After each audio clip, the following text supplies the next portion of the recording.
ఆ డిస్ట్రిక్ట్లో. ఇక్కడ వచ్చింది ఇండస్ట్రీ పడిపోయింది 7,000 కోట్లే. అక్కడికి వచ్చే కొందికి సర్వీస్ కూడా 24,000 కోట్లు. ఆడు 45,000 కోట్లు ఎన్టీఆర్ డిస్ట్రిక్ట్, ఆడు 24,000 కోట్లు. This is where service sector will play. Investment తక్కువ, private investment you have to promote. అది మీ ఎబిలిటీ. అది ప్రమోట్ చేస్తే ఆటోమేటిక్గా మీకు వస్తుంది. అందుకే నేను ఇప్పుడు పెట్టింది ఏంటంటే సర్వీస్ సెక్టర్లో tourism 20% growth next 25 years. Tourism 50,000 రూములు కట్టాలి మినిమం. 50,000 రూములు అంటే కనీసం ఒక 500 హోటల్స్ రావాలి, అన్ని జిల్లా హెడ్ క్వార్టర్స్ రావాలి, ఎవ్రీవేర్ హోటల్స్ ఉండాలి. హోటల్స్ ఉంటే ఉండేవాడు 2 రోజులు ఉంటాడు. హోటలే లేకపోతే వచ్చి సాయంత్రం దర్శనం చేసుకుని వెళ్ళిపోతున్నాడు. తిరుపతి లాంటి సిటీలో ఉండడం లేదు. ఒకసారి హోటల్ వచ్చిన తర్వాత ఫుడ్ బాగుండాలి, ఇది ఉండాలి, ఏదైనా టైం స్పెండింగ్ చేయడానికి కొంత ఉండాలి. ఇలాంటివన్నీ కూడా ఆ పాలసీలో వచ్చినప్పుడు వస్తాయి. మిమ్మల్ని సెన్సిటైజ్ చేయడానికి నేను ముందు మాట్లాడుతున్నాను. Service sector is one sector we are lagging behind. ఎందుకంటే ఎకానమీలో డెవలప్డ్ కంట్రీస్ అన్నీ కూడా 5%, 6% అగ్రికల్చర్లో ఉన్నాయి, 4%, 3% ఉండే దేశాలు ఉన్నాయి. ఇండస్ట్రీ కూడా 20%, 30% ఉంటాయి. 70% దగ్గర 70-80% కూడా సర్వీస్ సెక్టర్లో ఉన్నాయి. సర్వీస్ సెక్టర్ అనేది ఎంత డెవలప్ అయితే నాలెడ్జ్ ఎకానమీలో కానీ లేకపోతే ఇట్లో కానీ అంత ఇది వస్తుంది. మీరందరూ గుర్తుపెట్టుకోవాల్సింది దానికి investment is less, employment is more, revenue generation is more. దానికోసం మన పాలసీలన్నీ కూడా ఇది బేస్ చేసుకొని తయారు చేశాం. మనకు ఒక 20 ఏళ్ళు 15 ఏళ్లకు నేను తిరిగి ఇన్సెంటివ్స్ ఇస్తాం. ఎవ్రీ ఇయర్ ఆదాయం వస్తుంది. వచ్చిన ఆదాయంలో కొంత వాళ్ళకి షేర్ చేస్తూ ఉంటాం వాళ్ళ సస్టైనబిలిటీ కోసం. అప్పుడు ఎక్కువ పెట్టుబడులు వస్తాయి, హోటల్స్ కానీ ఇవన్నీ కూడా. That is where our policies are very very ఒక మాట ఇన్నోవేటివ్. మీరు you can go through all our policies. ఇంకా ఏదైనా మార్పులు చేర్పులు చేస్తాం. ట్రాన్స్పరెంట్ అడ్మినిస్ట్రేషన్ ఉంటుంది. Will do it. ఇక్కడ కావాల్సిన $42,000 పర్ క్యాపిటల్ ఇన్కమ్ రావాలంటే ఎవ్రీ ఫ్యామిలీ ప్లాన్ చేసుకోవాలి, ఎవ్రీ ఇండివిజువల్ ప్లాన్ చేయాలి. ఇంకొక పక్క $2.4 trillion రావాలి 2047. ఇవన్నీ కూడా సాధ్యం. ఇంకొక పక్క టెక్నాలజీ ఎంత బాగా ఇండియాలో వికసిత్ భారత్ తయారు చేస్తే 17 లక్షల మంది పార్టిసిపేట్ చేయాలి. మ్యాక్సిమం నెంబర్ పార్టిసిపేట్ చేసింది మన రాష్ట్రంలోనే 5.5 lakhs వికసిత్ భారత్కి. ఇక్కడ 17 లక్షల మంది పార్టిసిపేట్ చేశారంటే టెక్నాలజీలో వీళ్ళందరూ చాలా స్ట్రాంగ్గా ఉన్నారు. మొన్న మేమేం చేసామంటే ESL ఎనర్జీ సేవింగ్ బల్బ్స్ కోసం ఒక పిలిపిచ్చాం. 1 లక్ష మంది కావాలని ఉజ్వేర్. దాంట్లో ఒక 4 రోజులు ఇప్పటికి 20,000 అయి ఉంటాయి అనుకుంటారు చెప్పాలి. ఎనర్జీ సెక్రటరీ 13,000 మంది ఆటోమేటిక్గా ఎన్యూమరేట్ చేసుకున్నారు. ఆన్లైన్లోనే క్లాసులు పెట్టాం, ఆన్లైన్లో సర్టిఫికేట్ ఇచ్చారు, దెన్ ఆటోమేటిక్గా ఆథరైజ్ చేశారు. వాళ్ళకి 2,500 నుంచి 15,000 ఆదాయం వస్తుంది. ఇలాంటి అవకాశాలు ఆన్లైన్లో చాలా ఉన్నాయి.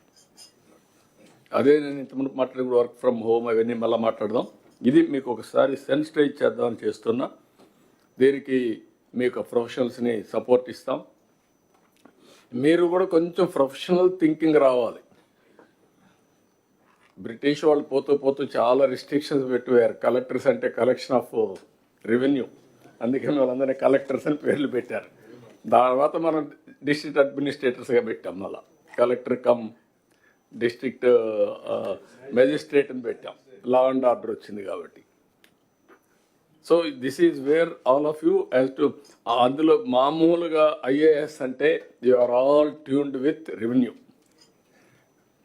బ్రిటిష్ వాళ్ళు రెవెన్యూకి చాలా ప్రాధాన్యత ఇచ్చారు కాబట్టి రెవెన్యూ నుంచే కలెక్షన్. ఆ రోజు జమాబందీ ఇవన్నీ పెట్టి, అందుకే మీకు కూడా ఫస్ట్ ఎక్స్పోజర్ ఎక్కడికైనా పంపిస్తే రెవెన్యూ పంపిస్తారు. నేరుగా విలేజ్కి పోయి కర్ణంగా మున్సబ్గా పనిచేసి వాళ్ళు ఏం చేస్తారు, స్టడీ చేసి అక్కడి నుంచి MRO ఆఫీస్కి వస్తారు. మీరు అక్కడి నుంచి పైకి ట్రైనింగ్ అంతా కూడా సబ్ కలెక్టర్గా వస్తారు. అందుకే మిమ్మల్ని అందరినీ ఎక్కువ జాయింట్ కలెక్టర్ కానీ అందరూ రెవెన్యూలోనే ఎక్కువ not tuned with administration. This is where I am fighting for the last 40 years. Change your attitude, sir. Be leaders, be administrators. Okay? మీకు ఒక ఐడియా ఏమన్నా డౌట్స్ చెప్పండి, otherwise in course of time we will move forward.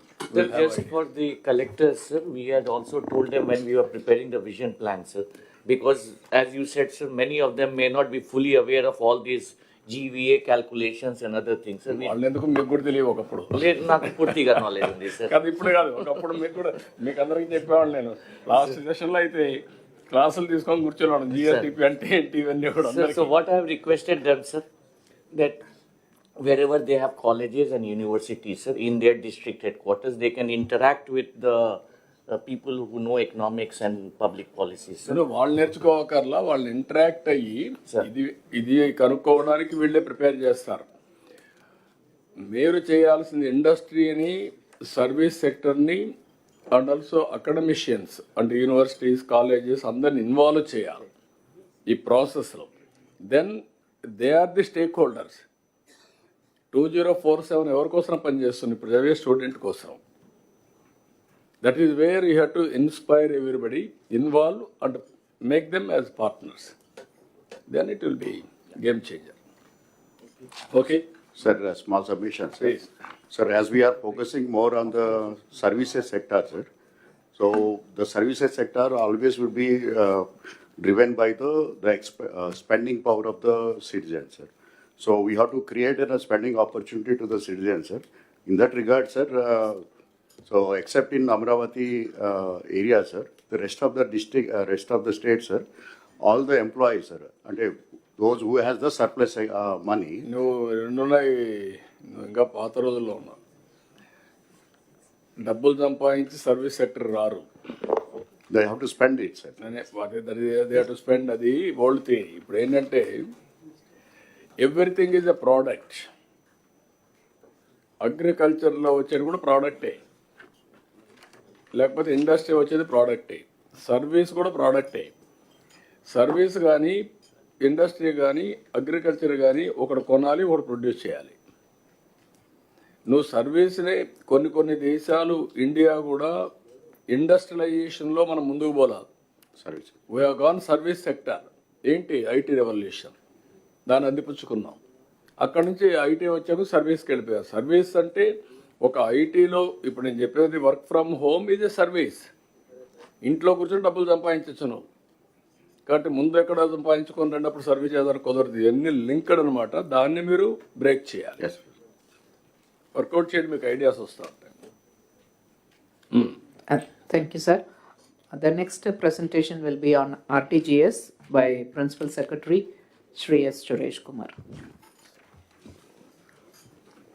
Honorable Chief Minister, Deputy Chief Minister, Ministers, respected Chief Secretary, senior officers, collectors, and my colleagues, good afternoon to all of you.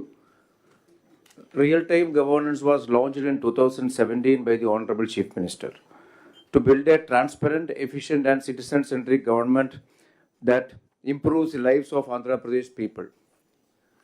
A modern, agile, and data-driven system was created to respond to the citizens' needs.